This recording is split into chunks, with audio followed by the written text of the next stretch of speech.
अपना बाइबलों को खोल सकते हैं। योना रचित सुसमाचार अध्याय 4। जॉन्स गॉस्पेल से हम अध्ययन करते आ रहे हैं। हमने अभी तक 10 सर्मन्स हमने इसमें से सुन लिया है, जिसमें हमने चैप्टर 3 तक समाप्त कर चुके हैं और आज हम चैप्टर 4 से देखने वाले हैं। मैं आप लोगों को याद दिलाना चाहता हूँ वचन में जाने से पहले, योना रचित सुसमाचार किस मकसद के लिए लिखा गया है, जिसको योना स्वयं कहता है योना 20:31 में कि ये सब इसलिए लिखा गया है ताकि तुम जानो और विश्वास करो कि यीशु ही परमेश्वर का पुत्र है और विश्वास करके उद्धार पाओ। ठीक है, ये मकसद क्या है, हम सब ये सब क्यों सीख रहे हैं? ताकि हम जान पाएं, हम समझ पाएं कि यीशु मसीह परमेश्वर का पुत्र है और उन पर विश्वास करने के द्वारा ही हमें अनंत जीवन मिलता है। यीशु मसीह इस बात को बार बार इस पुस्तक में हम जैसे जैसे देखते आ रहे हैं, हर एक तरीके से इसे हमें समझने को मिलता है कि यीशु मसीह ही वो परमेश्वर का पुत्र है जिस पर विश्वास करने के द्वारा हमें अनंत जीवन मिलता है। जब हम अध्याय 4 को देखते हैं, अध्याय 4 के लगभग एक तिहाई जो 1/3 ऑफ दिस चैप्टर, इसमें हम एक कॉन्वर्सेशन को देख पाते हैं जहां पर यीशु मसीह एक महिला के साथ बातें कर रहे हैं। Conversation between Jesus and a woman, और ये स्त्री वो हैं जो सामरी स्त्री हैं। ठीक है, एक सामरी उस एरिया का, समरिया का एक स्त्री है। लेकिन इस वचन में जाने से पहले मैं आप लोगों को अध्याय 3 और अध्याय 4 के बीच का थोड़ा सा कुछ बातों को, कुछ तुलना करके आप लोगों को बताना चाहता हूँ। अध्याय 3 में भी जब हम देखते हैं ज्यादातर हिस्सा जहां पर यीशु मसीह निकोदेमुस के साथ बात कर रहे हैं। अध्याय 3 में यीशु मसीह निकोदेमुस के साथ बात कर रहे हैं। अध्याय 4 में यीशु मसीह एक स्त्री के साथ बात कर रहे हैं जिसका नाम नहीं पता, लेकिन वो कहाँ की है वह हमें पता है, सामरी स्त्री है। लेकिन अब जब अध्याय 3 और अध्याय 4 में जो दो व्यक्तियों के विषय में हमें देखने को मिलता है, इन्हें जब हम देखते हैं कई सारी बातें हमें समझने को मिलती है। आप लोग स्क्रीन में देख पा रहे होंगे, निकोदेमुस जो था वो यहूदियों का सरदार था, है ना, वचन में लिखा है 3:1 में लिखा है, वो यहूदियों का सरदार था, काफी अच्छा पहचान वाला व्यक्ति था, समाज में उनके लिए काफी अच्छा इज्जत था। लेकिन उसकी तुलना में जब हम इस सामरी स्त्री को देखते हैं, she was living adulterous life, एक व्यभिचारी जीवन जी रही थी, क्योंकि नियमों के अनुसार शादीशुदा जीवन के अलावा आप किसी पुरुष के साथ नहीं रह सकते। लेकिन वो तो एक पुरुष के साथ, जो उसके पति नहीं है, उसके साथ रह रही थी और उसके लिए कोई इज्जत नहीं था समाज में। निकोदेमुस यीशु मसीह को मिलने के लिए आ रहा है, लेकिन जब हम सामरी स्त्री की कहानी को देखते हैं, यीशु मसीह उस स्त्री को मिलने के लिए जा रहे हैं। निकोदेमुस यीशु मसीह से मिलने के लिए रात को आता है, और उसी बात को जब हम इस सामरी स्त्री की कहानी में देखते हैं, वो दोपहर का टाइम था, यीशु मसीह उस स्त्री से मिलने के लिए जाते हैं। निकोदेमुस यहूदियों का रबी था, शास्त्रों को अच्छे से जानता था, लेकिन जो सामरी स्त्री थी वो तो सामरी थी। उनके विश्वास के अनुसार वो लोग पूरा पुराना नियम को एक्सेप्ट भी नहीं करते हैं। सामरी लोग पुराने नियम को एक्सेप्ट नहीं करते हैं, सिर्फ मूसा की 5 पुस्तकों पर विश्वास करते हैं। तो उनके पास परमेश्वर का वचन का इतना ज्ञान भी नहीं था। इतना सारा अंदर को हम देख पा रहे हैं। 2 प्रकार के लोग, एक व्यक्ति, एक स्त्री। एक व्यक्ति जिसका अच्छा नाम है, अच्छा पद है और स्वयं यीशु मसीह को मिलने आ रहा है, और दूसरी जगह एक स्त्री जिसका कोई अच्छा नाम नहीं है, जिसको एक प्रकार हम देखा जाएगा तो समुदाय ने तिरस्कार कर लिया, एक अकेलेपन की जीवन, एक पाप की जीवन जी रही थी, और उसे मिलने के लिए यीशु मसीह जाते हैं। लेकिन उन दोनों में एक चीज कॉमन था। वो क्या है? दोनों ने यीशु मसीह को पहले सही रीति से नहीं समझ पा रहे थे। निकोदेमुस के कहानी में लिखा है, निकोदेमुस 3:2 में लिखा, वो कहता है कि हाँ रब्बी, हम जानते हैं कि आप परमेश्वर के द्वारा भेजे गए एक गुरु हैं। निकोदेमुस यीशु मसीह को किस रीति से जान रहा था? कि आप एक गुरु हैं। क्या यीशु मसीह गुरु थे? हाँ, गुरु थे, लेकिन क्या वो केवल गुरु थे? नहीं। वही योना बार बार बता रहे कि परमेश्वर का पुत्र है, स्वयं शब्द है जो देहधारी हुआ है। और वही बात जब हम यहाँ सामरी स्त्री के जीवन में देखते हैं, वो इस बात को नहीं समझ पा रही है। वो बोल रहे कि शायद आप एक भविष्यवक्ता हो सकते हैं, राइट। जब यीशु मसीह ने उसके जीवन की बातों को प्रकट किया तो बोल रही थी कि मुझे लगता है कि आप एक भविष्यवक्ता हो। क्या यीशु मसीह सिर्फ भविष्यवक्ता थे? यीशु मसीह भविष्यवक्ता थे, लेकिन क्या वो सिर्फ भविष्यवक्ता थे? नहीं, तो वो परमेश्वर का पुत्र थे। दोनों का विचारधारा एक जैसा ही था। जब यीशु मसीह ने निकोदेमुस से कहा कि जब तक तुम नया जन्म नहीं लोगे तुम स्वर्ग राज्य को नहीं देख पाओगे, तो निकोदेमुस ने क्या कहा? एक बुजुर्ग व्यक्ति दोबारा जन्म कैसे ले सकता है? अपने मां के कोख में वापस कैसे जा सकता है? मतलब एक प्रकार की उनकी बेवकूफ़ी को दर्शाता है, राइट। और उसी बात जब हम सामरी स्त्री में देखते हैं, यीशु मसीह ने जब उस स्त्री से कहा कि यदि तुम जानती हो जिससे बात कर रही है तो उससे तुम जीवन की जल मांगेगी और वो तुम्हें जीवन के जल देगा। तो वो क्या पूछ रही थी, आपके पास तो कोई बाल्टी है ही नहीं, कहाँ से पानी भरोगे, कुआं तो गहरा है।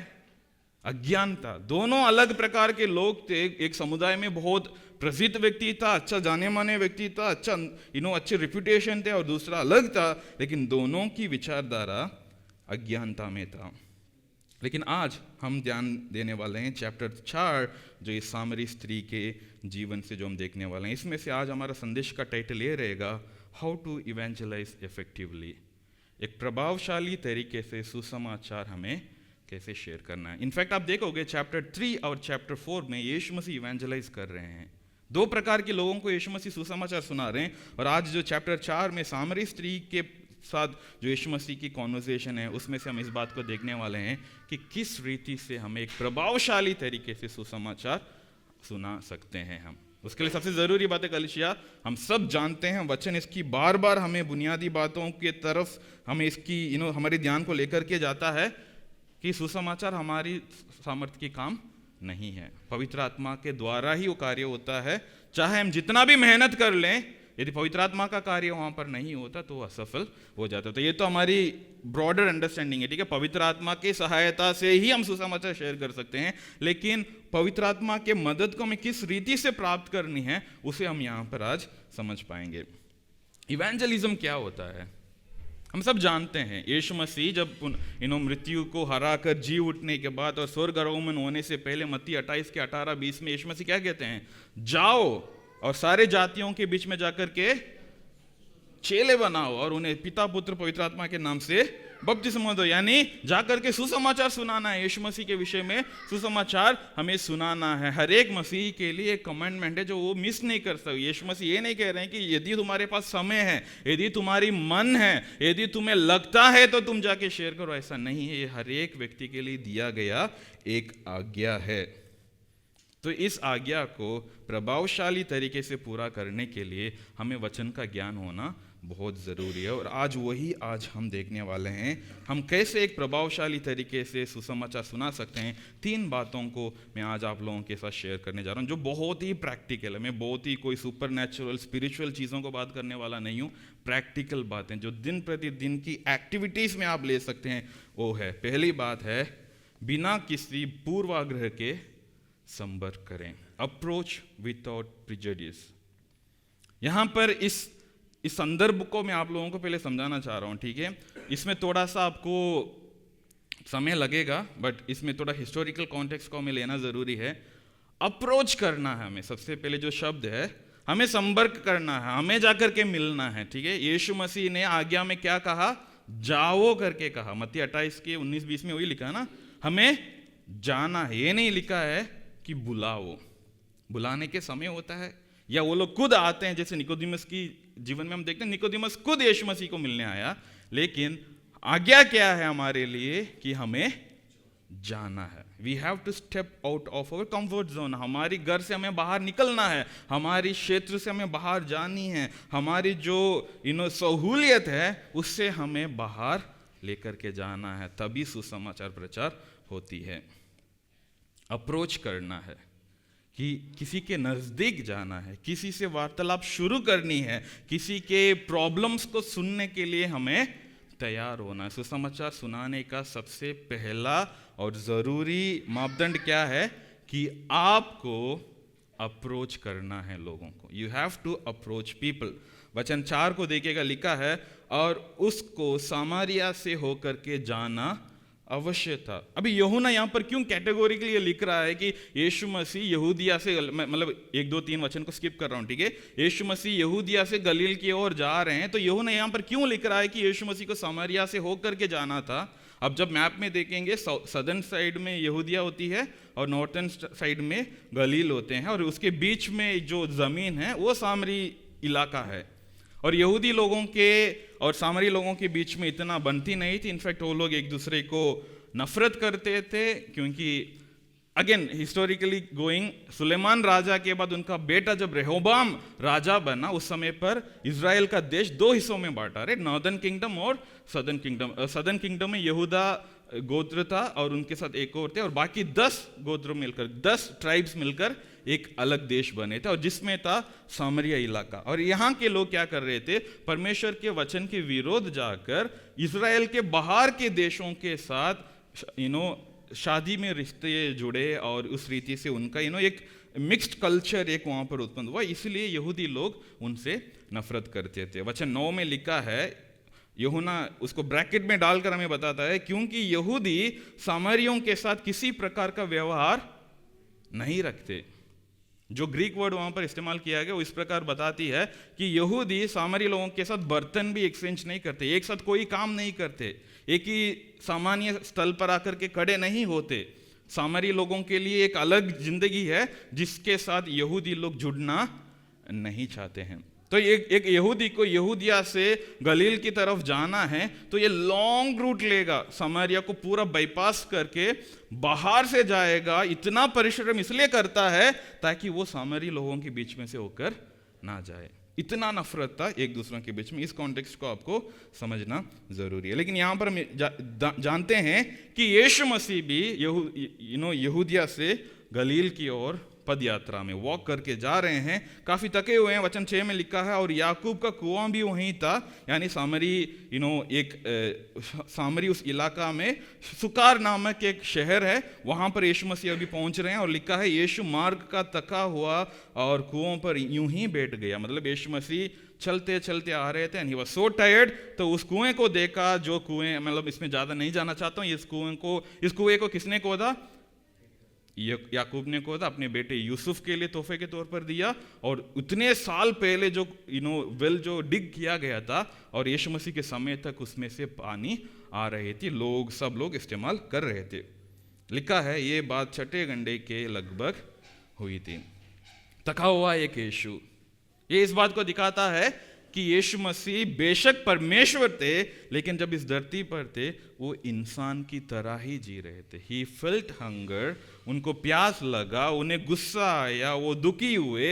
हर जो फीलिंग जो इंसान के अंदर आता है उसे उन्होंने भी महसूस किया। यीशु मसीह परमेश्वर का मतलब ये नहीं कि उन्होंने एकदम नॉन स्टॉप वॉक कर दिए बिना कोई थकान के, कर सकते थे, लेकिन यीशु मसीह अपना ह्यूमैनिटी को भी लोगों को दिखा रहा था कि वो भी थक रहे थे। लिखा है कि ये छठे घंटे के लगभग का समय था।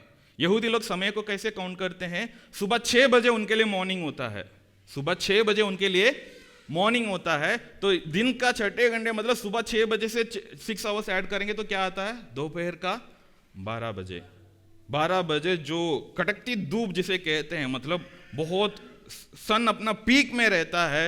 लोग उस समय पर कहीं बाहर नहीं जाते हैं, लोग हर एक अपने अपने घरों में रहते हैं या काम के स्थल पर रहते हैं। और ज़्यादातर महिला हैं, पानी लेने के लिए कब आती हैं? या तो सुबह सुबह आते हैं या शाम के समय पर आते हैं, जब सूरज इतना प्रभावित ना हो।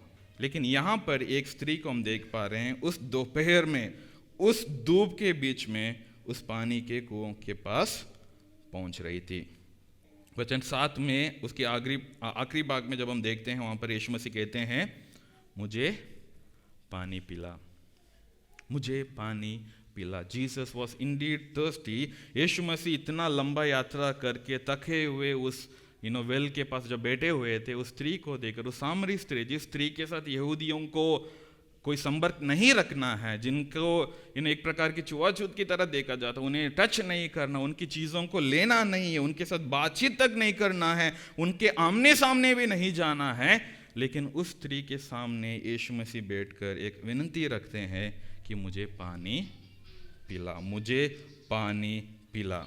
वचन 8 हमें बताता है कि उसी समय पर यीशु मसीह के चेले लोग जो थे वे खाना लेने के लिए गए हुए थे, क्योंकि ये चेले लोग सब यीशु मसीह के साथ चल रहे हैं, उनको भी भूख लग रहा था, तो वो लोग शहर के अंदर जाकर के खाना लेने के लिए गए हुए थे। यीशु मसीह एकांत में यहाँ पर बैठे हुए हैं, उस सामरी स्त्री को देख करके पूछ रहे हैं, मुझे पानी पिला। वचन 9 में क्या लिखा है? उस सामरी स्त्री ने उससे कहा, तू यहूदी होकर मुझ सामरी स्त्री से पानी क्यों मांगता है?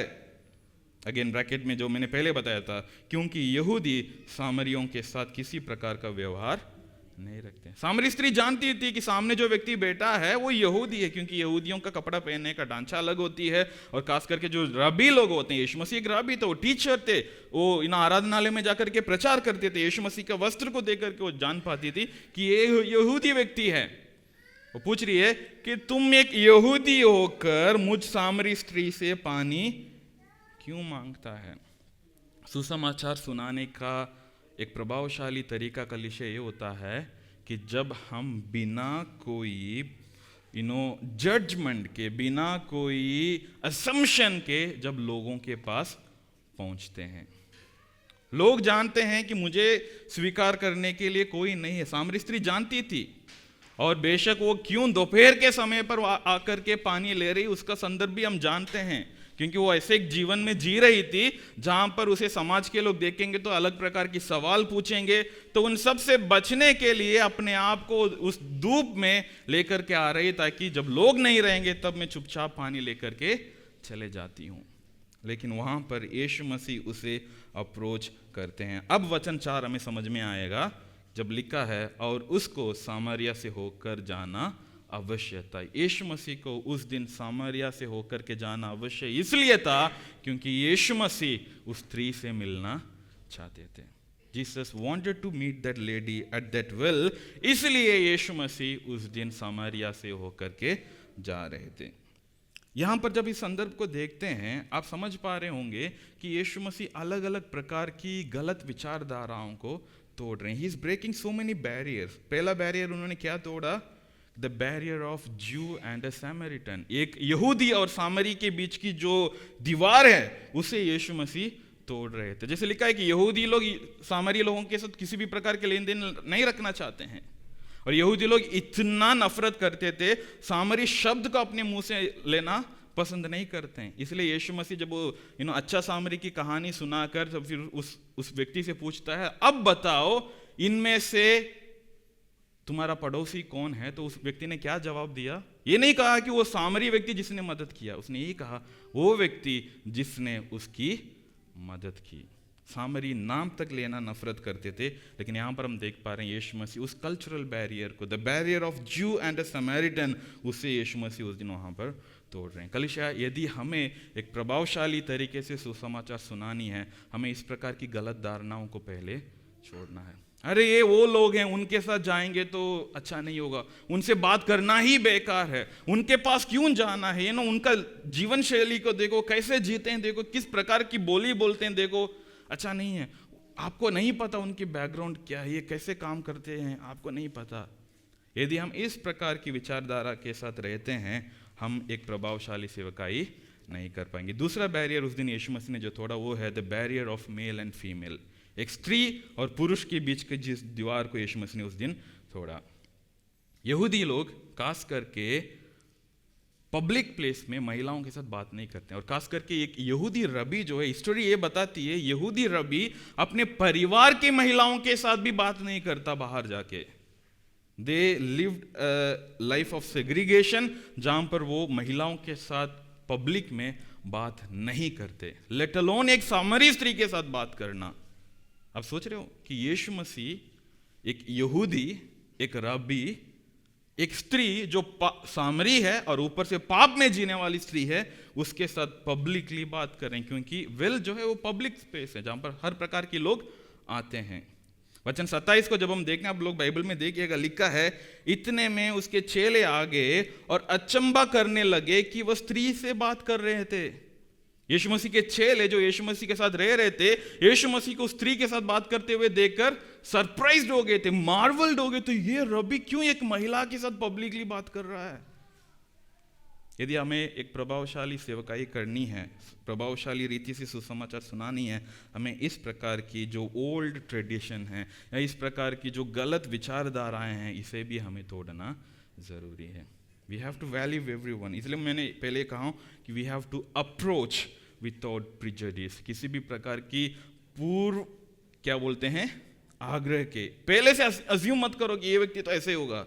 You have to reach them in the place where they are. सुसमाचार वो है कि सुसमाचार आपको ये नहीं कहता है कि पहले अच्छे कपड़े पहन कर आओ फिर मैं तुम्हें सुसमाचार सुनाऊंगा, नहीं।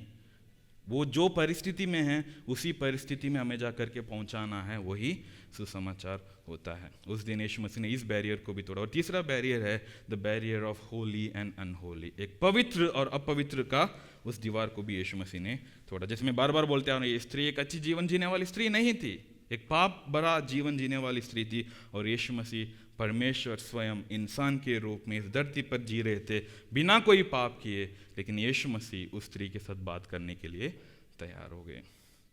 हम कई बार हमारे बच्चों को, क्योंकि मुझे इस प्रकार का परवरिश मिला है, बोला जाता है कि उन लोगों से बात मत करो क्योंकि वो लोग गंदे लोग होते हैं, उनके साथ जाओगे तो तुम भी गंदे हो जाओगे। हमारे देश में स्पेशली इस प्रकार की एक लर्निंग दिया जाता है बच्चों को कि बचपन से उन्हें दूसरे लोगों को नफरत करना सिखाया जाता है। वचन वो हमें नहीं बताता है।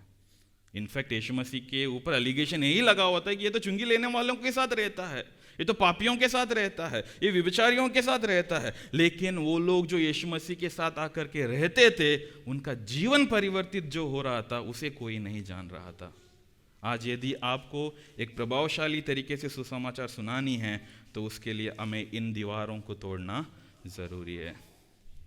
जातिवाद नहीं होना चाहिए कलीसिया। मुझे देखकर बहुत दुख लगता है जब कलीसिया के अंदर जातिवाद देखा जाता है, कलीसिया के अंदर क्लास सिस्टम रखा जाता है, कलीसिया के अंदर हायरार्की रखी जाती है।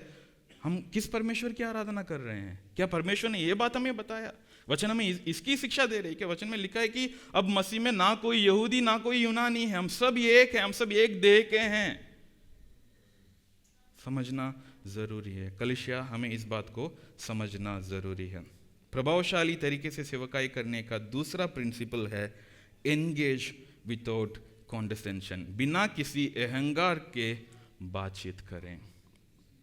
पहला है अप्रोच विदाउट प्रिजुडिस। बिना कोई आपकी मन की कल्पना को छोड़कर उन्हें अप्रोच करो।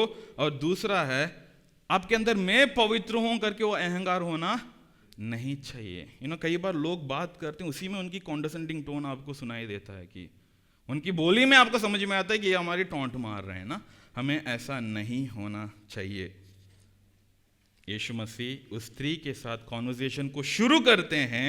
शुरू कैसे कर रहे हैं? अपनी जरूरत को बता रहे हैं कि मुझे प्यास लग रही है, मुझे पानी दे। और उसको मना करती है कि आप यहूदी होकर के मुझसे क्यों पूछती है। तो वचन 10 में क्या लिखा देखिएगा। वचन 10 इस प्रकार कहता है, यीशु मसीह उस स्त्री को उत्तर देते हैं, यदि तू परमेश्वर के वरदान को जानती और ये भी जानती कि ये कौन है जो तुझसे कहता है मुझे पानी पिला, तो तू उसे मांगेगी और वह तुझे जीवन का जल देगा। जब उस स्त्री ने यीशु मसीह को पानी देने से मना कर रही थी, यीशु मसीह वहां पर क्रोधित नहीं हो रहे हैं। यीशु मसीह ये नहीं कह रहे हैं कि तुम्हें तो अपने आप को धन्य मानना चाहिए कि मैं एक यहूदी होकर के तुमसे आकर के मदद मांग रहा हूं और तुम मुझे कैसे इनकार कर सकती है। यीशु मसीह वहां पर अपने अहंकार को नहीं दिखा रहे थे, बल्कि यीशु मसीह बोल रहे हैं कि बहन या स्त्री, यदि तुम जानती कि कौन तुमसे पानी मांग रहे हैं तो तुम उनसे पानी मांगती और वो तुझे जीवन का जल देता। यूहन्ना रचित सुसमाचार में यीशु मसीह को अलग अलग इमेजेस में दिखाया गया ना। हम देखते आ रहे हैं, वो वचन था, वो ज्योति था, अब यहाँ पर हम देख रहे हैं वो जल है, और आगे कुछ समय के बाद देखेंगे कि वो रोटी भी है, वो मार्ग भी है, वो जीवन भी है। यीशु मसीह अपने विषय में स्त्री को प्रकट करते हुए कह रहे हैं कि यदि तू जानती है कि तुम जिससे बात कर रही हो और उससे तुम मांगती, वो तुम्हें जीवन का जल देता। उत्तर, उनकी रिस्पॉन्स कुछ अलग थी, लेकिन यीशु मसीह एक प्रकार के एक नम्र टोन में उसे बात करे। वचन 11 और 12 में क्या लिखा देखो। स्त्री ने उससे कहा, हे प्रभु, तेरे पास जल भरने के तो कुछ है भी नहीं और कुआं गहरा है, तो फिर वह जीवन का जल तेरे पास कहां से आया? क्या तू हमारे पिता याकूब से बड़ा है जिसने हमें ये कुआं दिया और आप ही अपने संतान और अपने पशुओं समेत इसमें से पिया? यीशु मसीह जब बोल रहे हैं, अपने आप को प्रकट कर रहे हैं कि मैं जीवन का जल हूं, यदि तुम मुझे स्वीकार करेगी तो तुम आनंदित रहेगी। उसके रिस्पॉन्ड में वो स्त्री क्या बता रही है? तेरे पास पानी भरने के लिए बाल्टी कहां है? क्या तू मेरे पूर्वजों से महान है? Are you bigger than my forefather Jacob? एक बात हमें समझना जरूरी है कलीसिया, जब हम सुसमाचार सुनाने के लिए जाते हैं, आप ये मत समझो कि जाकर के आप बता दोगे यीशु मसीह आपसे प्रेम करते हैं तो तुरंत लोग स्वीकार कर लेंगे या तुरंत लोग एकदम पिघल जाएंगे आपके सामने। नहीं, बहुत बार आपको हॉस्टिलिटी को सामना करना पड़ सकता है। इस सीक्वेंस में हम जाएंगे, फिर उसका शिक्षा हम लेंगे, ठीक है। जब ये स्त्री इस प्रकार के जवाब देती है कि क्या तुम मेरे पूर्वजों से महान है, यीशु मसीह उसका उत्तर कहीं और देते हैं। यीशु मसीह क्या कहते हैं? अब्राहम से पहले ही मैं हूं। आपको याद है ना, यीशु मसीह कहते हैं बिफोर अब्राहम आई एम। यहां पर वो पूछ रही कि तुम क्या याकूब से महान है?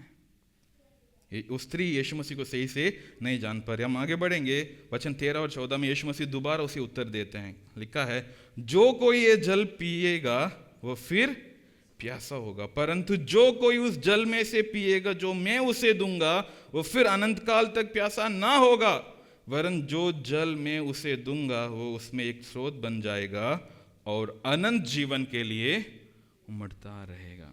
यीशु मसीह ये नहीं कह रहे हैं कि यार पहले पानी मांगा इसने मना कर दिया, फिर जब मैंने अपने आप को प्रकट किया ये एक सरकास्टिक तरीके से मुझे जवाब दे रही है, चलो कोई बात नहीं मैं इसे छोड़ देता हूं करके यीशु मसीह ने नहीं छोड़े। यीशु मसीह फिर दोबारा अपने विषय में थोड़ा सा और रिवील कर रहे हैं।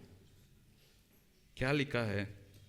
जो ये सांसारिक जल, जो ये कुएं से जो पानी तुम निकाल रही हो, इसे जो भी व्यक्ति पिएगा दोबारा दोबारा उसे प्यास लगता है, क्योंकि ये शारीरिक जल है। लेकिन जिस जल की बात मैं कर रहा हूं वो कौन सा जल है? आत्मिक। इसलिए लिखा है कि वो उसमें एक स्रोत बन जाएगा और अनंत जीवन के लिए उमड़ता रहेगा। यीशु मसीह यहां पर एक फिजिकल वाटर की बात नहीं कर रहे थे, उसे उस स्त्री नहीं समझ पा रही थी, इसलिए पूछ रही थी तुम्हारे पास बाल्टी कहां है पानी भरने के लिए।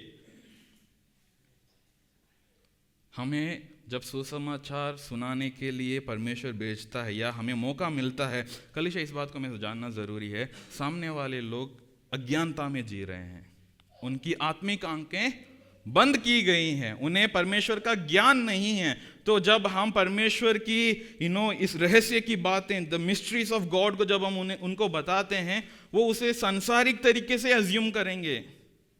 इसलिए पहला कोरिन्थियों का 1 अध्याय में पौलुस कहता है क्रूस की कथा नाश होने वालों के लिए मूर्खता है। क्यों? क्योंकि वो नाश होने वाले लोग नाश होने वाले दिमाग से, नाश होने वाली दुनिया की तरफ से उसे सोच रहे हैं।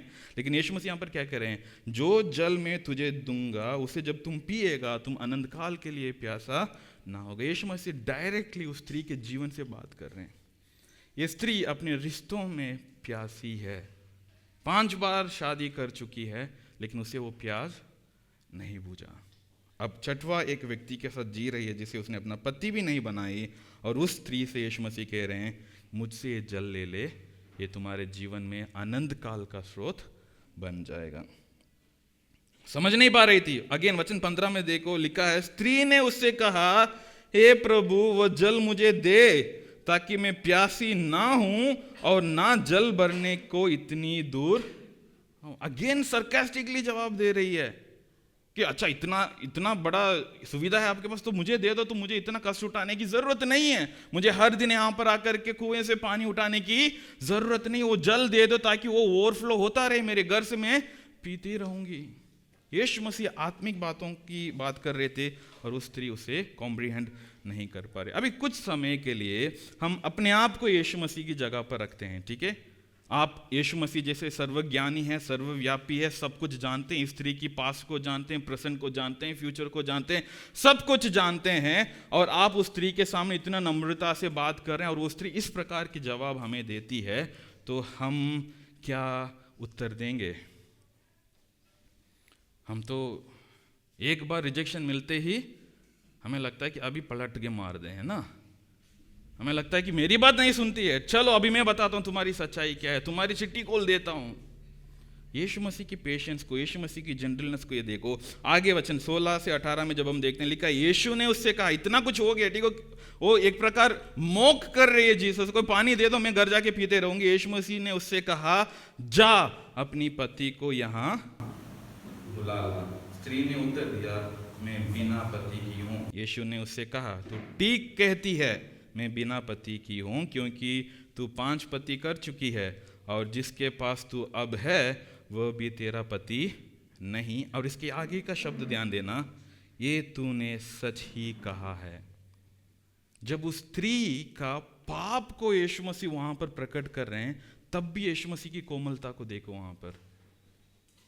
कई बार ऐसा होता है ना कि कुछ लोग हमारे जीवन में आकर के बात करते हैं, हमारी गलतियों को हमारे लिए प्रकट करते हैं, लेकिन उतनी एक जेंटल तरीके से प्रकट करते हैं कि हमें अच्छा लगता है कि हाँ, सामने वाला व्यक्ति मेरा चिंता कर रहा है, मेरा फिक्र कर रहा है, इसलिए इस रीति से मुझे समझा रहा है। लेकिन कुछ लोग हमारी छोटी गलती को भी इतना बड़ा बनाकर बताते हैं कि उनसे दूर भागने का मन लगता है, क्योंकि इंसान स्वाभाविक तरीके से अपने आप को डिफेंड करना जानता है। यहां पर जब यीशु मसीह ने स्त्री से कहा कि अपने पति को बुला ला, ये क्या, मेरे पास तो पति नहीं है, प्लेन एंड सिंपल, मैं जिस भी तरीके का जीवन जी रही हूं, आपसे क्या मतलब है? जो व्यक्ति मेरे साथ है वो मेरा पति नहीं है। जानते हुए एक पाप के जीवन जी रहे थे, लेकिन यीशु मसीह किस प्रकार की कोमलता और नम्रता और जेंटलनेस को वहां पर दिखा रहे थे, ये हमें सीखना बहुत जरूरी है। और कलीसिया, हम सब जानते हैं पवित्र आत्मा का फल में से एक है, क्या है? नम्रता, दीनता। सुसमाचार के लिए बहुत जरूरी है। हम कई बार इस प्रकार की गलत धारणा में बैठते हैं कि सुसमाचार सुनाने के लिए या सुसमाचार को दूसरों को बताने के लिए ये पवित्र आत्मा की वो प्रकट होने वाली सामर्थ्य है, वही चाहिए, वो चाहिए। लेकिन उससे बढ़कर स्वाभाविक तरीके से जो हमारे अंदर कार्य करता है, प्रेम, नम्रता, दीनता, सहनशीलता, ये सब भी बहुत जरूरी है। तभी हम एक प्रभावशाली सेवकाई कर पाएंगे। ध्यान देना जरूरी है। यहां पर भी यीशु मसीह दो बातों को हमें सिखा रहे हैं। यदि हमें एक प्रभावशाली सेवकाई करनी है तो हमें लोगों के साथ कॉन्डरसेंडिंग टोन में एंगेज नहीं करनी है, उसके बदले क्या करना है? B gentle well getting hostile answers. जब लोग एक नफरत भरा जवाब हमें देंगे या थोड़ा सा हमारे साथ गुस्से में बात करना शुरू करेंगे, तब भी हमें उनके साथ नम्रता पेश आना है। जैसे मैंने बताया कि यीशु मसीह के विषय में आज जाकर के आप बाहर सुसमाचार सुनाओगे, आपको 4 प्रकार की बातें सुनने को मिलेगी, लेकिन क्या आप उसका रिटर्न कैसे करोगे, आप उसकी रिस्पॉन्ड क्या करोगे, वो जरूरी है। क्या आप यीशु मसीह के विषय में आप जो बातें कर रहे हैं उसको जब लोग स्वीकार नहीं करते तो क्या आप क्रोधित हो जाते हैं? क्या आपको लगता है कि मुझे इस लड़ाई को जीतना ही है? याद रखना कलीसिया, हम उस वार्तालाप या उस डिबेट को जीतने के लिए नहीं गए हैं, हम उस व्यक्ति को जीतने के लिए गए हैं। उसके लिए हमें जेंटलनेस होना बहुत जरूरी है। दूसरी बात है, be sensitive about the issues. आपको नहीं पता सामने वाला व्यक्ति किस प्रकार के जीवन जी रहा है। वो पांच शादी कर चुकी है, तो वो क्यों 5 बार उसकी शादी असफल हुई, हम नहीं जानते हैं। यीशु मसीह बेशक जानते थे, इसलिए यीशु मसीह वहां पर नम्रता को दिखा रहे थे। वो पाप में क्यों जी रहे थे?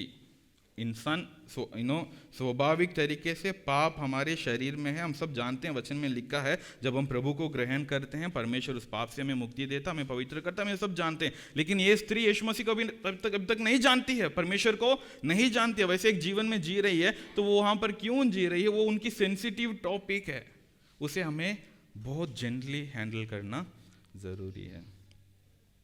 कई बार हम जो लोग यीशु मसीह के पास आते हैं, अपने दुख उठाकर, अपने दर्द उठाकर आते हैं, उन्हें हम और पीड़ित कर देते हैं अलग अलग सवालों को पूछने के द्वारा, अलग अलग प्रकार से उनसे वार्तालाप करने के द्वारा। वी शुड नो, यदि आप सुसमाचार सुनाना चाहते हैं, यदि आप लोगों को यीशु मसीह के लिए जीतना चाहते हैं, you should know the manner in which you should speak. जिस रीति से उनसे बात करना है उसे आपको आना जरूरी है।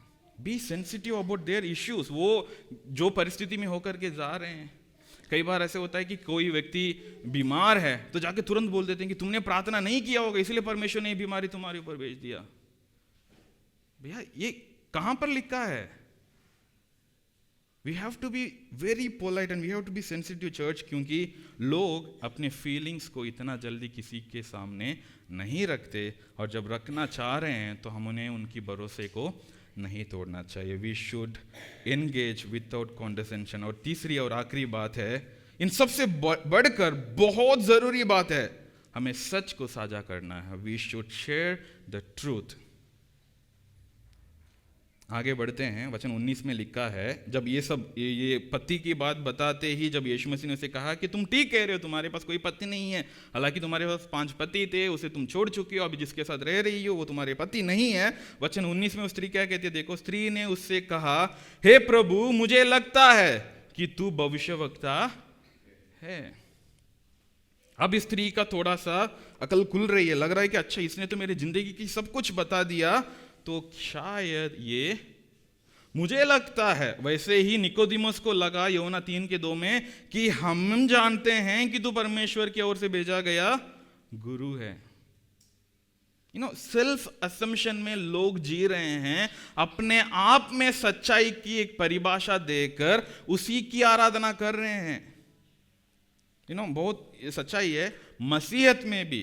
यदि एक व्यक्ति यीशु मसीह पर विश्वास नहीं करता, क्योंकि हमारे अंदर भी बहुत सारे सेक्ट्स हैं, राइट, जिसमें यीशु मसीह के ऊपर विश्वास नहीं करते, पिता पर करते हैं, वो भी बचाया नहीं गया। That person does not have salvation, क्योंकि वचन बाइबल बार बार स्पष्ट तरीके से बताता है कि उद्धार किसके द्वारा है, सिर्फ यीशु मसीह के द्वारा है। आप ये नहीं कह सकते मैं पिता पर विश्वास करता हूं, उतना काफी है। नहीं, पिता भी पुत्र को ही तो भेजा है, उस पर विश्वास करके ही तो बताया है, उस पर प्रसन्न हूं करके उन्होंने बताया है।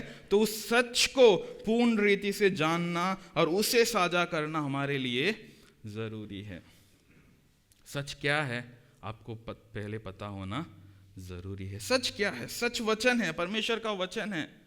यूहन्ना 1:1 में लिखा है कि आदि में वचन था, वचन परमेश्वर के साथ था और वचन ही परमेश्वर था। वो वचन मानव रूप लेकर के आया और उस वचन यानी यीशु मसीह पर विश्वास करना यही सच्चाई है। और कलीसिया, जब हम इस सच्चाई को लोगों को नहीं बताएंगे, यदि इस सच्चाई को हम लोगों से छुपा कर रखेंगे, उनका खून हमारे हाथ में होगा।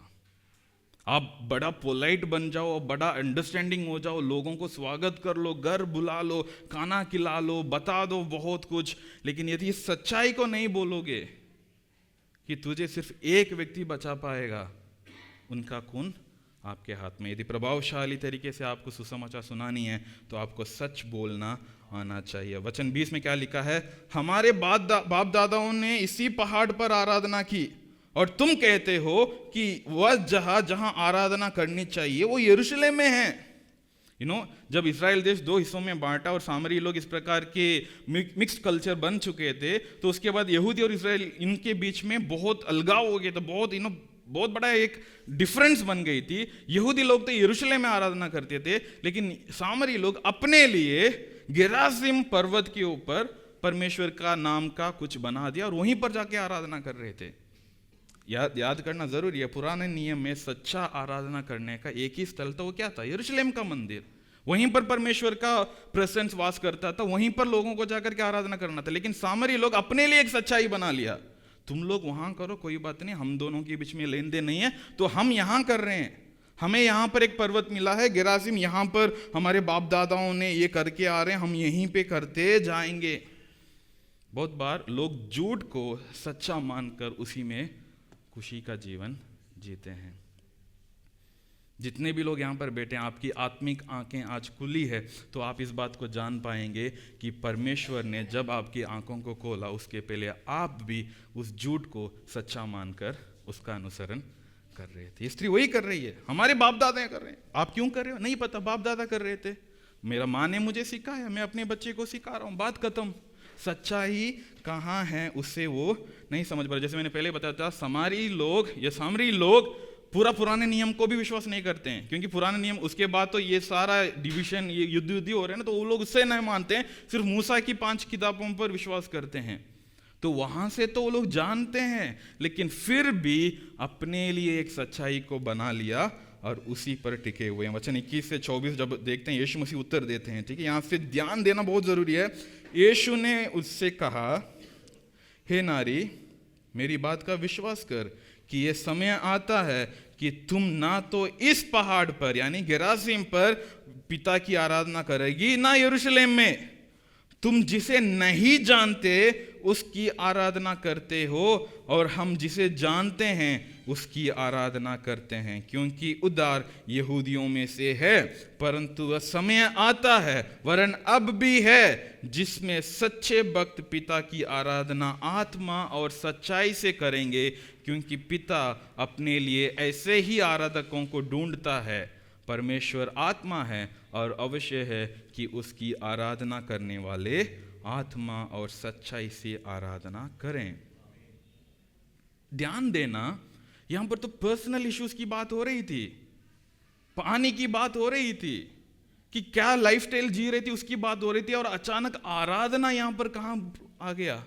आराधना का टॉपिक यहां पर कहां आ गया? इसके ऊपर डॉक्टर जॉन मैकार्थर इस प्रकार कहते हैं, acceptable worship is the result of salvation.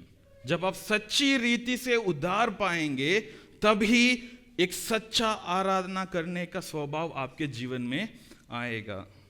यानी उद्धार पाए बिना आप चर्च आकर बड़ा गला फाड़ फाड़ कर आराधना कर सकते हो, but that is not the acceptable worship before God. वही यीशु मसीह यहां पर बता रहे हैं कि स्त्री, तुम्हें यह बात समझना जरूरी है, तुम जो आराधना कर रही हो पूर्वजों की बात मानकर, वो सच्चा नहीं है। सच्चा आराधना क्या है? जब तुम इस सच्चाई को जानोगी जो आगे बताने वाले हैं, कि तुम्हारे सामने जो खड़ा है वो कौन है? मसीहा है, क्राइस्ट है। उसे विश्वास करोगी तो तुम्हारा जीवन बदलेगा, and that is the transformation of worship. हमारा उद्धार क्या है? हमारा पाप से भरा हुआ जीवन भी बदल गया, हम एक पवित्र जीवन जी रहे हैं।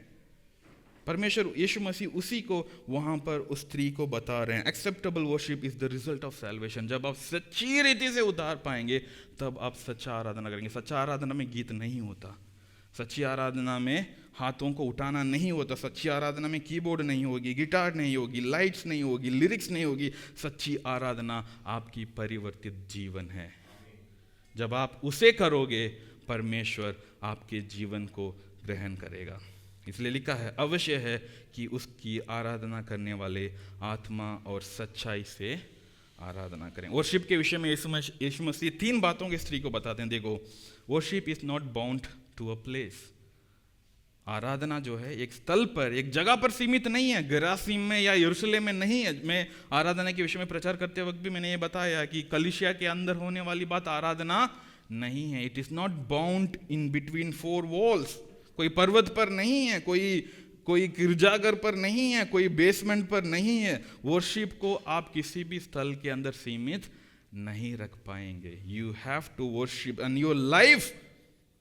रोमियो 12 के 1-2 में क्या लिखा है? इसलिए हे भाइयों, मैं तुमसे विनती करता हूं कि तुम अपने शरीर को जीवते और परमेश्वर के नजर में ग्रहण योग्य बलिदान चढ़ाओ। यही तुम्हारा जीवित क्या है? आराधना है। That is the living worship. हमारा शरीर, हमारी व्यवहार, हमारी बोली, हमारे शब्द, हमारी रिलेशनशिप, यही सच्ची आराधना है।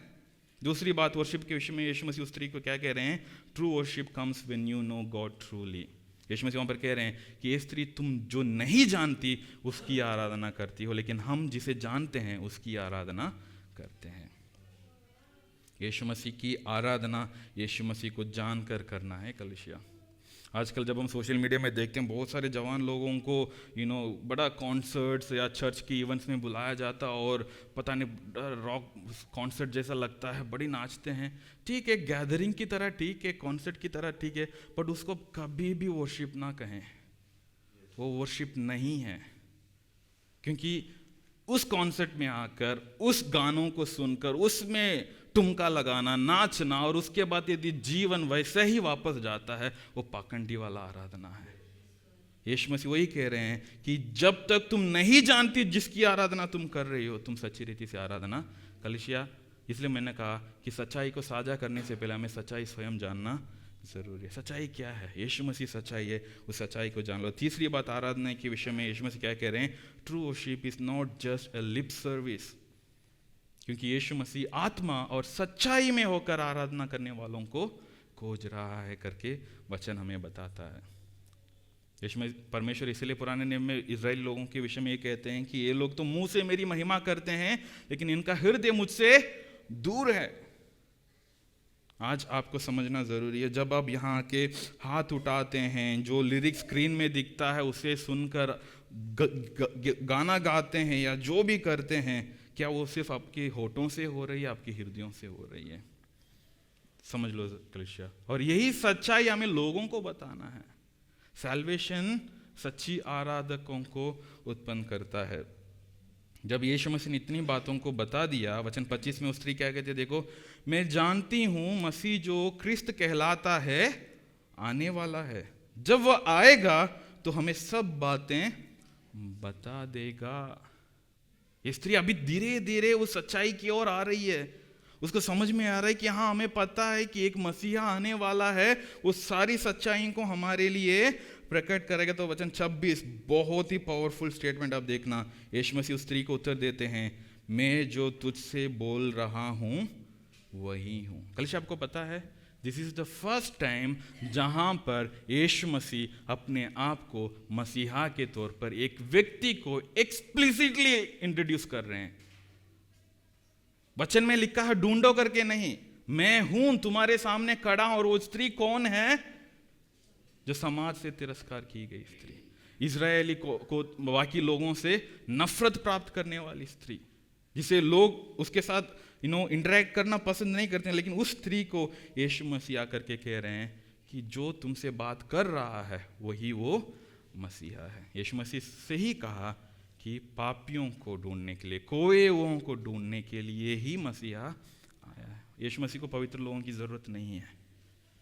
यीशु मसीह पापियों को ढूंढ कर आया है, और उसमें हम प्रभु को धन्य कहते हैं क्योंकि उसने हम पापियों को भी ढूंढ निकाला। जैसे पौलुस कहता है, ये बात सच है कि मसीह पापियों के लिए आया, उसमें से सबसे बड़ा पापी मैं हूं। और जब उस पापी को परमेश्वर ने चुना, क्या वो पापी ही रहा? क्या वो पापी ही रहा? बताइए। वो धर्मी बन चुका था। उसका जीवन फिर दूसरों के लिए आशीष में जीवन बना। और वही हम यहां पर भी देख पा रहे हैं। वचन 28 से 30 को देखो। जब स्त्री अपना घड़ा छोड़कर नगर में चली गई और लोगों से कहने लगी, आओ एक मनुष्य को देखो जिसने सब कुछ जो मैंने किया मुझे बता दिया, कहीं यही तो मसीह नहीं है? अतः वे नगर से निकलकर उसके पास आने लगे। उस स्त्री की इस गवाही को सुनकर लोग अभी यीशु मसीह के पास आने लग रहे। कलीसिया, कितनी जरूरी है इस बात हमें समझना कि जब यीशु मसीह सच्चाई को उस स्त्री को प्रकट किए थे, जब यीशु मसीह उस सत्य को कि मैं हूं वो मसीहा करके लोगों को, यानी उस स्त्री को प्रकट कर रहे थे, वो स्त्री वहां पर चुप नहीं बैठी। वो क्या करने लगी? अपना घड़ा छोड़कर, जिस काम के लिए वो आई थी, जिस मकसद के साथ आई थी, उस मकसद को वहां छोड़ी, अपने शहर की ओर भागी और लोगों से बोलने लगी, आओ आकर देखो यही मसीहा हो सकता है, कहीं ये तो मसीहा नहीं है। She still not sure, but that doesn't matter, क्योंकि वो लोगों को यीशु मसीह के पास आना शुरू कर दिया। इसलिए अगला स्लाइड में आप शायद देख पा रहे होंगे, मैं इस प्रकार लिखा हूं, effective evangelism will produce effective evangelisers. जब आप प्रभावशाली तरीके से सुसमाचार सुनाओगे तो प्रभावशाली तरीके से सुसमाचार सुनाने वाले उत्पन्न होंगे। यही तो चेलापन है, यही तो डिसाइपलशिप है। जब आप सच्चाई को सामने रख दोगे, वो सच्चाई अपने आप फल लाएगा। वो स्त्री सुनते ही सब कुछ छोड़कर जाकर बोलने लगी, यीशु मसीह के सामने लोगों को लाने लगी। और उसके बाद कहानी को शॉर्ट करने के लिए मैं बता रहा हूँ, लोग आकर के बोल रहे थे कि रबी आप हमारे साथ रुको, तो यीशु मसीह उनके साथ 2 दिन और रुके। यीशु मसीह उनके साथ सब कुछ शिक्षा दिया। और उसके बाद वचन 42 में क्या लिखा है, देखो, बहुत जरूरी है देखना। और उस स्त्री से कहा, यानी गांव वाले लोग, शहर वाले लोग उस स्त्री से कह रहे हैं, अब हम तेरे कहने ही से नहीं विश्वास करते, क्योंकि हमने आप ही सुन लिया और जानते हैं कि यही सचमुच जगत का उद्धार करता है। What a powerful statement. इस स्त्री ने जाकर के बोला, कहीं ये तो मसीहा नहीं है। मसीहा के पास ले आए। मसीहा ने 2 दिन उनके साथ रहकर सच्चाई को प्रकट किया। लोग कह रहे हैं, तुम्हारे कहने से नहीं बहन, लेकिन हमने स्वयं सुन लिया है। कलीसिया, क्यों है? चर्च क्यों है? यहां पर एक पादरी खड़े होकर के वचन क्यों सुनाता है? क्योंकि ऐसे लोग जिनको आप लाते हैं, जिनको आप परमेश्वर के बारे में इंट्रोड्यूस करके परमेश्वर को बताकर उन्हें लाते हैं, उनको सच्चाई प्रचार करना प्रचारक का जरूरत काम है। प्रचारक का काम क्या है? वचन को उन्हें खिलाना। वचन कार्य करता है। अब वो लोग खुद बोलेंगे मैंने आपने बोला इसलिए हम नहीं विश्वास करेंगे, अब हम वचन को जान लिए हैं। ये जो जीवित वचन जिसे परमेश्वर ने हमारे लिए दिया है, इस वचन आज मेरे जीवन में कार्य किया है, और आज मैं इस बात को विश्वास करता हूँ या करती हूँ कि वही जगत का उद्धार करता। हमारे शक्ति से नहीं, उस स्त्री के शब्दों से यहाँ पर लोग बदल नहीं रहे हैं, इस स्त्री के शब्दों से लोग विश्वास नहीं कर रहे हैं। हालांकि उस स्त्री को परमेश्वर ने इस्तेमाल किया, पूरे इतिहास में दुनिया के अंत तक परमेश्वर इंसानों को इस्तेमाल करेगा अपने वचन को फैलाने के लिए, लेकिन कार्य कौन करेगा? वचन करेगा। इसलिए पौलुस कहता है, पौलुस ने बीज बोया, पौलुस ने पानी डाला, लेकिन फल देने वाला कौन है? परमेश्वर है। कलीसिया, जब हम सच्चाई को साझा करेंगे, जब हम ट्रूथ को बताएंगे, सत्य को बताएंगे, सत्य अपने आप कार्य करेगा। अंत करने से पहले एक और सच्चाई या एक और बात जो हमें सुसमाचार के विषय में जानना है, और ये हम सब की नम्रता के लिए बहुत ज़रूरी है, उसे जानना ज़रूरी है। वचन 35 से 38 तक देखिएगा। यूहन्ना 4:35 से 38 तक लिखा है। यीशु मसीह अभी चेलों से बात कर रहे हैं, ठीक है? यानी यीशु मसीह एकांत में थे, स्त्री के साथ बात कर रहे थे। स्त्री ने यीशु मसीह को जान लिया, जाकर के लोगों को लेकर आ रही है। तब तक यीशु मसीह के चेले भी खाना लेकर के आ गए थे।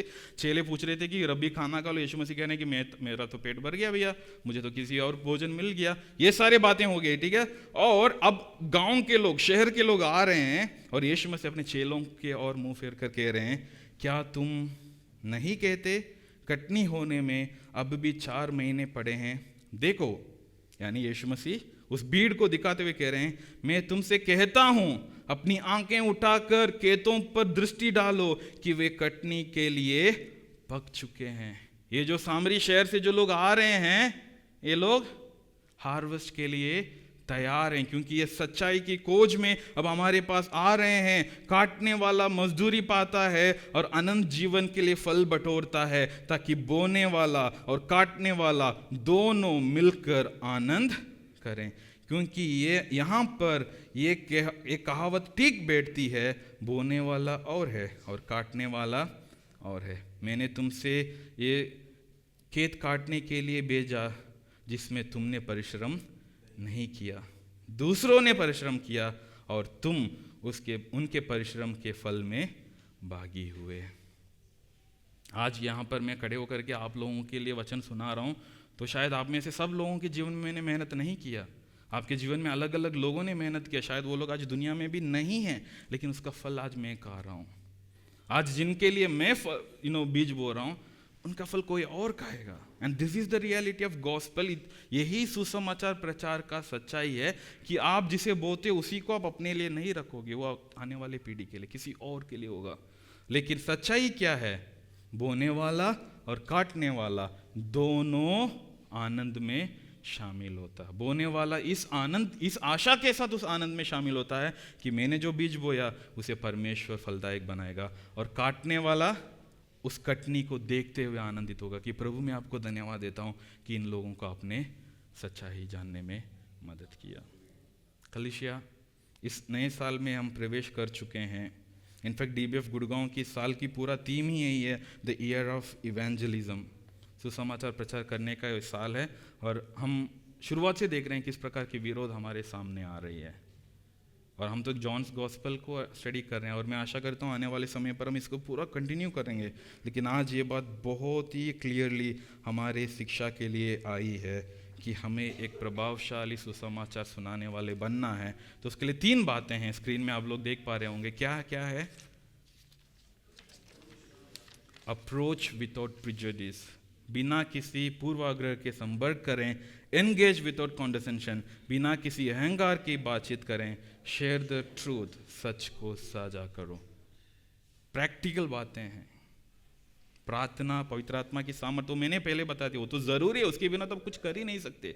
But these are the practical things जो वचन हमें बताती है। जब आप इस प्रकार की एक जीवन शैली में और जिस प्रकार की एक बिहेवियर, एक एस्पेक्ट के साथ जब आप लोगों के पास पहुंचेंगे, मेरी प्रार्थना ही है और मेरी आशा ही है कि परमेश्वर हमें उस फल को काटने में मदद करेगा। बीज बोते रहना कलीसिया, बीज बोते रहना है। बीज शायद उसका फल हमें देखने को मिले या ना मिले। कई 100 साल पहले मिशनरियों ने आकर के यहाँ पर बीज बो करके गए थे।